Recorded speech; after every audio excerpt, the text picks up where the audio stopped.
Hey guys, welcome back to this week's side session. I'm your host, Kristen, and I've got Justin and Jess and K10. And this week we have a pretty interesting topic that I've been seeing a little bit on social media, and we are going to talk about the pandemic skip.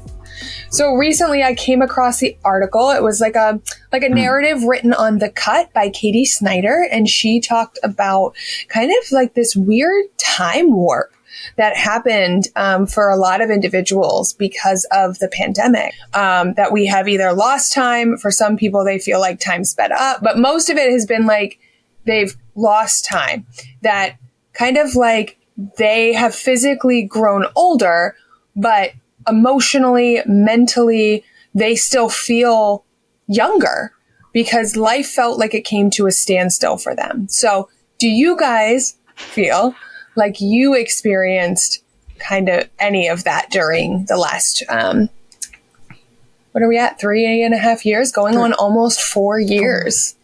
Wow. So for me, especially reading the article, I don't feel like I experienced a pandemic skip. I definitely conceptualize time differently. I conceptualize it like pre-pandemic, during like the quarantine, or like post. But as I was reflecting after reading this article and preparing for this, I honestly think the reason I do not feel like time skipped, like I got older, but emotionally I'm younger, is because I was pregnant for the majority of 2020. So like my life had a significant change outside of the pandemic. And like I grew into motherhood and parenthood, and like my husband and I grew into a new stage of our lives together that happened to coincide with the pandemic. But honestly, if that didn't happen, I feel like I probably would look back and be like, what did I do for that time, or where did that time go? Yeah, I totally agree. I felt it impacted me a lot. I felt like it delayed me sort of understanding fully what fatherhood was like. Mm-hmm. Yeah, my son was born in September 2020. And we were in the bubble before he was born. And then post him being born, it just felt like I didn't know how to be a father with, a young kid out in the world. It felt like all of a sudden the pandemic was, quote, over.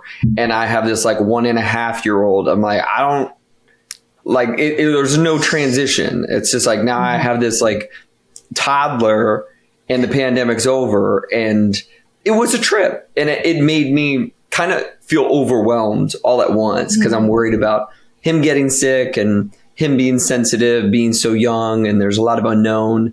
But I agree that aside from that piece, I don't think I missed any major milestones or developmental pieces like so many people and clients I have did. Mm-hmm. Yeah, I resonate with a lot of what you guys are saying, because I almost feel like the clients that I have that are a little younger than us felt it more. And maybe it's just my clientele. I don't know.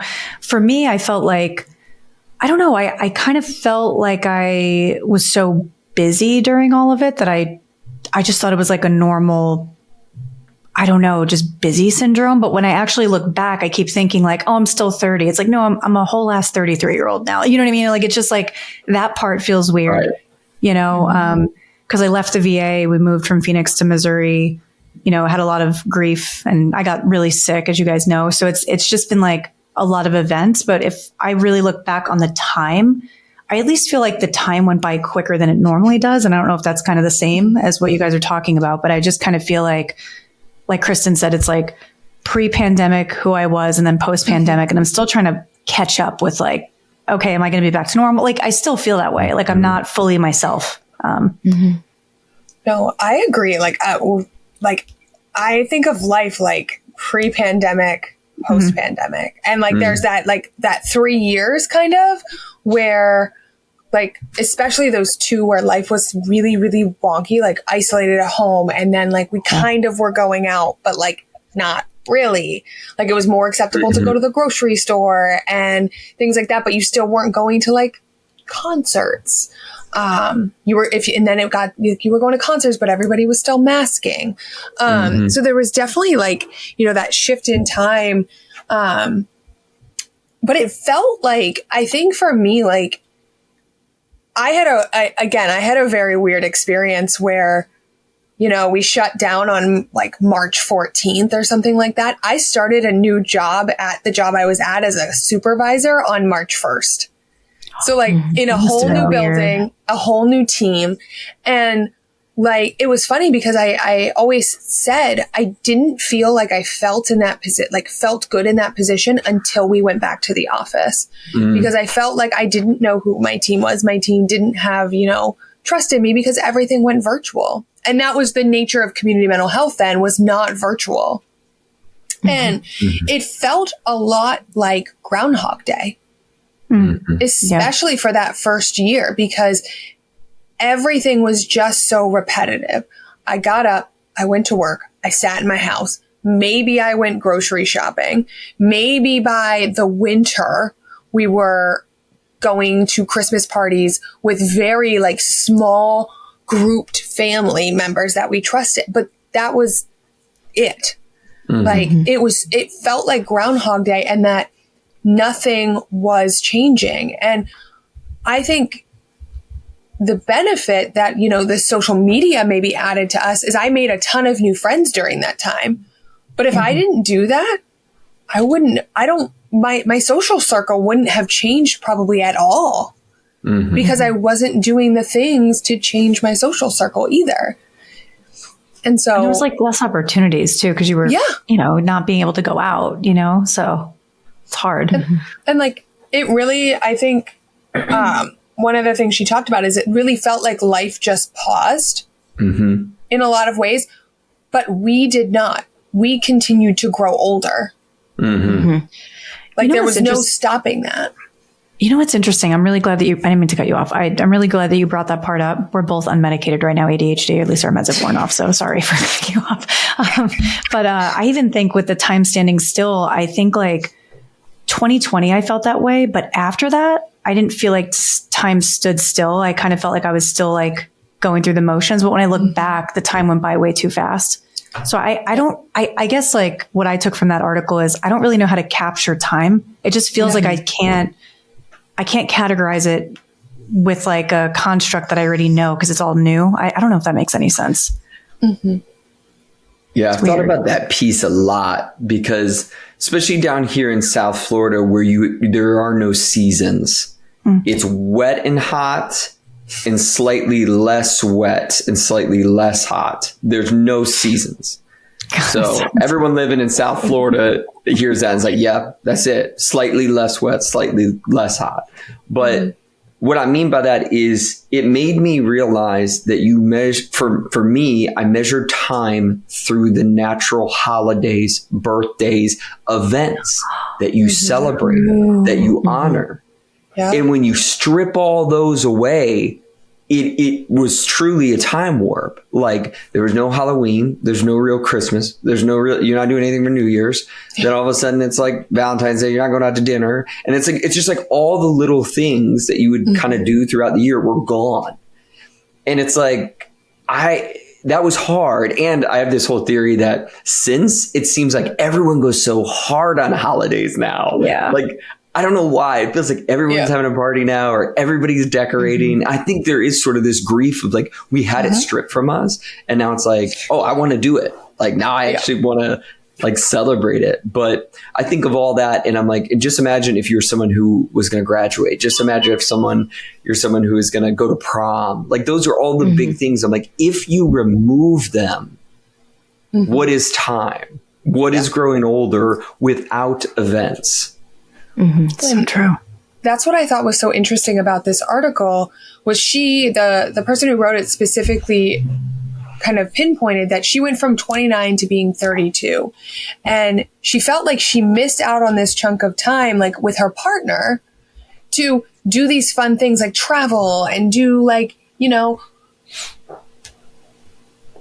non-parent things and things like that. And now she's coming into this where she wants to have kids, and now she's 32 and feeling pressured to have children just because of her age in doing that, but also missing out on a solid 2 years where they didn't get to do the things that they wanted. And it made me think too, like, maybe looking at that, it made me think of like our emerging adulthood episode. Like there were 21-year-olds who came out of this pandemic as 25-year-olds. That messes with my head because the math just feels like it doesn't math. Like 17-year-olds who came out as 21-year-olds, right? Maybe that's the one. If you're going to pick any age gap, that's the one my head explodes just thinking about, where you're like 17 to 21. Those are light year differences. Yeah. I can't think of another age gap that feels more, I don't know, monumental than that. There's so much that happens during that time. Yeah. So, right. And like we were talking about those milestones, those changes and the things that you miss out on, or even like, again, like maybe you had a wedding plan for the summer of 2020, but it got canceled and you couldn't have it until 2023. Yeah. And the way that messes in a way with timelines, whether they're self-imposed time, whatever it may be, but the way that it messes with the perception of time. It's so wild because I think as I hear you guys talk, I'm really recognizing the impact, because I hadn't really thought about it before until like we're talking right now. And every year I fly back to New York to celebrate my brother's birthday, because our birthdays are very close. So we celebrate them together. And the last time I saw him for his birthday was, I think it was like 2019. Because in 2020, I couldn't fly there because it was just kind of like weird. You know what I mean? It was like right before the like COVID hit over here, and all of our friends in like other countries, they were saying like, you know, there was something going on, and it was just kind of interesting. So I'm going to see him in a month. And we always talk about how we feel like we missed out on creating memories together because none of my family lives near me. So we always think like, oh yeah, we'll see each other. But to Justin's point, I feel like I'm like putting so much effort into like seeing my family now, like in a month, because of like, y'all, I feel like we haven't seen each other in like forever, you know, like we missed out on like almost like 4 years of memories together. Because if you see your family once a year for your whole life, you can only imagine it feels very limited, you know? So it is interesting in terms of like losing time, especially for people out there who are listening, who are away at college, or like you're just away, you know, for it. It probably feels, you know, you're making up for lost time in some sense. So interesting to think about. I think for me, like one thing that came to mind when I think of like when it really hits me at time loss, because I work with kids and adolescents, is when I'm like meeting a new client and we're just like going over history or school or whatever. And like they start, like the pandemic started when maybe they were in like 5th, 6th grade, missed out on normal middle school. And then the first time that they were like back full time in school in person was high school. And like, but it is true. And whether that's because, you know, they did virtual whole year, they opted to do virtual for middle school. It was half and half, whatever the reason. But I hear that so much, and it like and I don't know what middle school was like for you guys. Most people I meet say they would not go back to middle school, and kind of those like the formative years, like you have life experiences. I could not imagine going from elementary school to high school, like in a like brick and mortar school. And I think about that a lot when working with my clients, and like kind of hearing, especially, I mean, my ones that are in high school now, but you know, doing that intake. And because most of my teens honestly will talk about how the pandemic was really traumatic for them because of missing out on all those experiences. And obviously it was traumatic for a lot of people for a lot of different reasons. But I think that's when it really hits me like, oh, wow. Like my life, as I was 30 when it started, 34 now, I like didn't miss my like 30th birthday or anything because it was pre-pandemic. And yeah, my life changed significantly. But like I said, it changed because I became a parent. I also think for me that the time warp isn't as significant as other people because I work in a hospital, and I feel like hospitals were still kind of in, I mean, because the pandemic is still going on. We are not under quarantine anymore, but like just being in the hospital, we're not back to pre-pandemic like restrictions, things like that. We still have these things in place and probably will for a long time. So in many ways, like my day in and day out is still living it. So when we get back to like whatever normal is pre-pandemic hospital life, I'll be like, oh gosh, I've missed out on the last like 7 years or whatever. But yeah. And part of me is like, what are we going to go back to that? You know, especially after all of this, like it just feels like life is so different now. But for good reasons, you know what I mean? Because, you know, all these things needed to be in place. I remember I worked at the VA when the pandemic hit, and my supervisor was like, yeah, go home. And I don't know when you'll be back. And I'm like, do I still have a job? And he's like, yeah, just like, don't come back for a while. And I'm like, wait, what? Like, so now I'm going to see my clients. Like, I was like freaking out. I was like, I have clients tomorrow. And he's like, yeah, just see them from home. And I'm like, how? You know, nobody like, you know, so we had to have a conversation about telehealth and how to, you know, I worked with a lot of Vietnam veterans at the time, and they're like, they don't want to do technology. They're like, why can't I just meet you at a coffee shop? It was so cute. I'm like, I wish I could, but we can't do that. You know what I mean? So I think it's like in hospitals, I'm with you. And I guess for us in psychology, at that point, I didn't work in primary care. I was working outpatient. Yeah. And they were just like, yeah, just see your clients from home. So I just remember being alone with my dog in Phoenix, because Dave and I were doing distance. He was in Missouri at the time. And I was just like in my apartment, and I was like, what is going on? Like I would wake up, see my clients, and go to sleep. And I felt like that's where I felt the most time loss, is like the days just kind of like ran into each other. And then when I look back, I'm like, how are we going to get to life before that? Because now everything's through telehealth too. You know, there's so many different things. It's just wild to actually reflect on.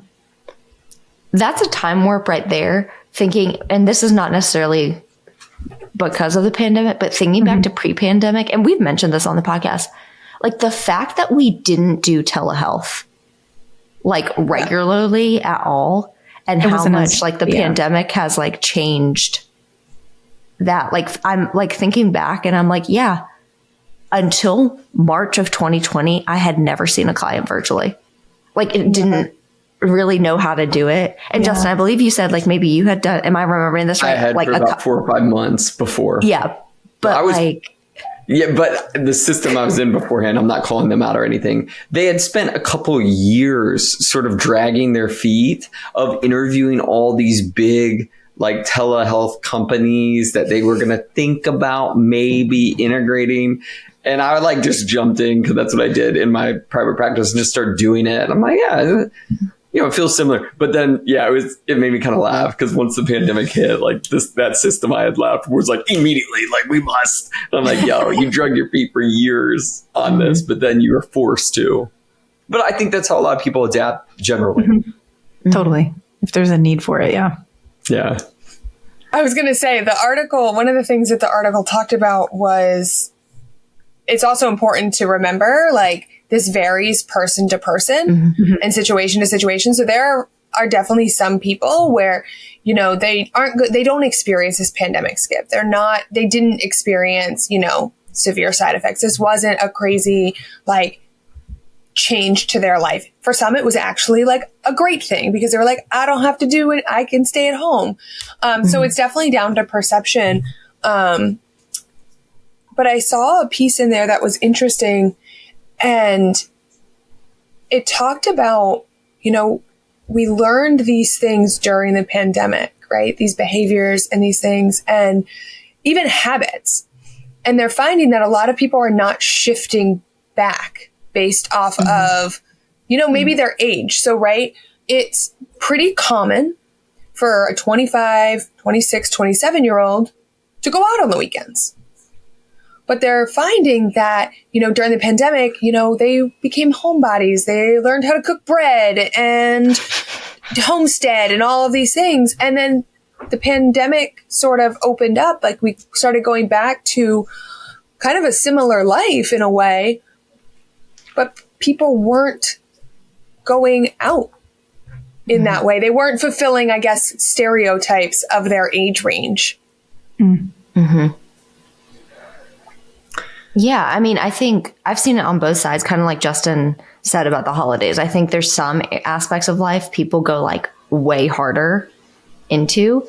And I think, and we've mentioned this on previous podcasts, like with regard to just like how we were isolated, and then the anxiety that comes with like going out or things like that. Or maybe people like, I don't know, realize that they didn't actually enjoy going out as much or feel maybe too old. I don't know, but I've definitely seen both ends of it. So is K10's dogs. Yeah. You hear her? That is one of the best howls I've ever heard. Is to a fire truck going by? Yeah. I feel like we just need to be quiet to capture this beautiful. She's been like howling for longer now, and I don't know why. Like usually it's like short stints. That's a solid lung capacity, though. It was. I'm like, not gonna lie. I didn't know if that was the dogs or KBI's ice machine, so that's why I just kept talking. Because there's a lot of interference around here. I was like, it still sounds like this spooky, creepy sound, so I'm just gonna keep talking because on the last time we recorded, it was the ice machines. It was the ice machine. Yeah, it's we wanted a great to ice machine, guys. It makes nugget ice. It's perfection. It also sounds like creepy Halloween. It's ghost sounds. It's a little sus. Yeah. Sorry, Jess. Go ahead. I was going to just, add to the conversation. It makes me think a lot about like technology used for younger people. Like I feel like all of us lean so heavily on technology during that time as a way to connect, entertain ourselves, play games, play Among Us, whatever we're doing.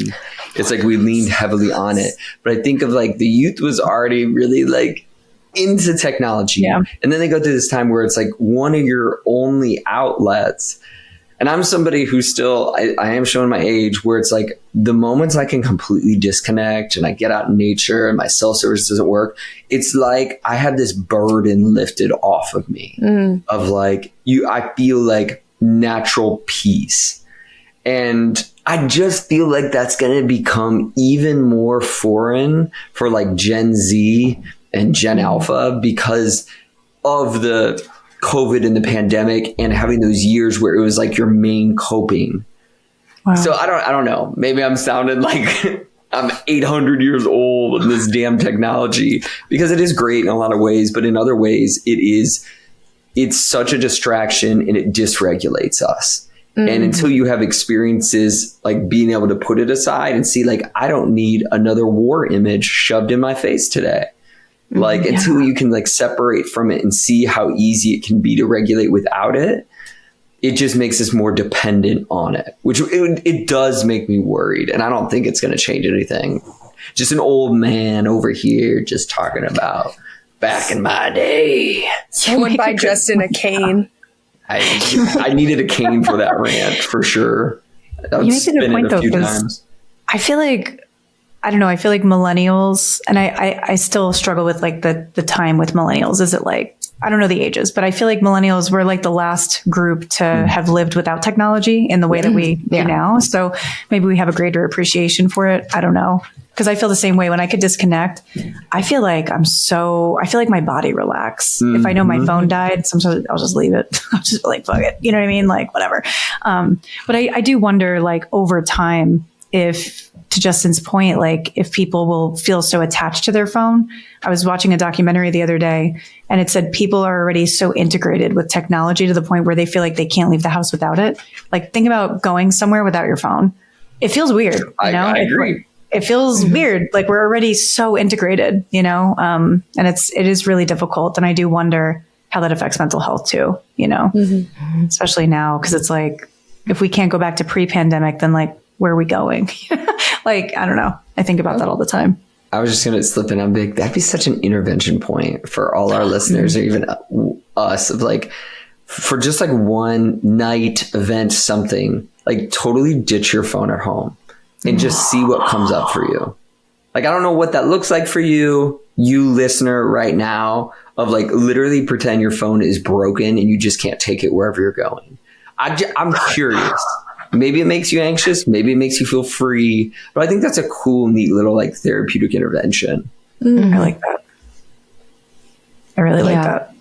Well, I know it was kind of getting tangential, but on that thought, like, I think we have a society of not only needing to be so connected, but like, well, we're like, in case of an emergency, I need my phone. It's like, but everybody else around you is also going to have a phone. So like you don't actually need it. I know for me, like, I mean, there are times I'll like go on walks without my phone, or I think I mentioned this, I'll leave my phone upstairs. And initially I feel a little anxious, but then I actually feel a lot better.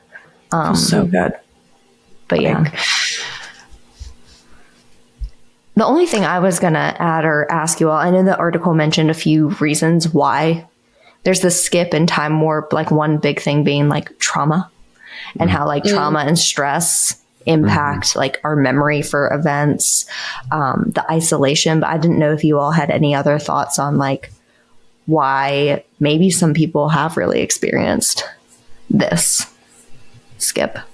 Yeah, I know it was said like stress impacts our hippocampus and thus makes it hard to remember and make memories out of things, which I totally agreed with. I'm like, that's a factor. And I just don't like, I stand by what I said before, because I if you look at your life and you're like, what dates are meaningful? What times are meaningful? I don't know how you get around that. It's events. And without that, I just don't know, like, I don't know what the year is. Like, what is a year? What is December? Like, when you think of December, you think of events. When you think of even a crappy, terrible month where there's nothing good that happens, like February or January. Isn't that one of your birthdays? It's K10's birthday in January. Fuck me. I knew it. I was like, I knew it was K10, but I couldn't remember what month. I'll be following up with Jackie when she hears that you don't give a crap about Valentine's Day. He doesn't. We've already talked about this. Haven't we already talked about this on the podcast? Like, January and February are throwaway months. Like, even though you earlier mentioned Valentine's Day as a holiday when you were talking about you're not going out on Valentine's Day. Justin's just salty that he didn't get partial to January as well, because both my husband and daughter were born in January. So, so you just want to throw away Jess's daughter? I knew that. Wow. And K10. And K10. I mean, we can throw away K10. That's fine. Yeah, I'd bury me at this point. I'm fine. Especially without those birthdays. What are you doing in January? Don't even try to convince me. Recovering from the holidays. There's Martin Luther King Day. That's a holiday. You know, exactly. You have a day off. Then we need to gather and do something cool for any day that is in these months. I feel like we just need to organize, get some cool traditions, have a great barbecue, out of something fun, something cool. Some of us live in states where it's 12 degrees in January. Okay. So you're sitting there saying, let's have a barbecue. They play in the snow. Ice cube. I don't know. We could bundle up. Let's meet in the middle. Those events, let's meet in the middle. I stand by my point that, like, what is life? What is time? Everyone's got the events that are important to them throughout the year. And to just strip all those away and have us just literally be playing Among Us for a year and a half and saying you're sus. What are you talking about? What is Among Us? You didn't know what Among Us was? No. I've never played and I still know what Among Us is. It was the most popular game through the pandemic. It was on your phone. It was this little game where one person is like a murderer and goes around killing. It's like a little Nintendo style game. Simple. What's the game you played in school? Tetris? Assassin. It's like Assassin. I feel like I didn't have a childhood. You played that in school? I was outside all day. You never played Assassin or like Mafia? No, I don't think so. Well, I think I probably played the real Mafia because she was in New York. I know. I only know the real deal. Did you guys have House Party or no? Yes. Okay. I was on that like every night with all my friends. It was just a mess. No. So maybe that's why I wasn't playing Among Us. I don't know. Was that the audio-based social media? It was basically like you could, you open up your room and then anybody that you know could hop into that room and just have a party with you. It's just like a video. You play games, right? And you could play games on it too. It was so fun. Yeah. Until they discontinued it. Yeah. I was upset. Well, we got to make more events. More events. Well, guys, thank you for joining us this week to talk about the pandemic skip on our short session. Make sure to like, rate, subscribe, enjoy, send it to a friend. And we'll see you next week in group therapy. Bye. Bye.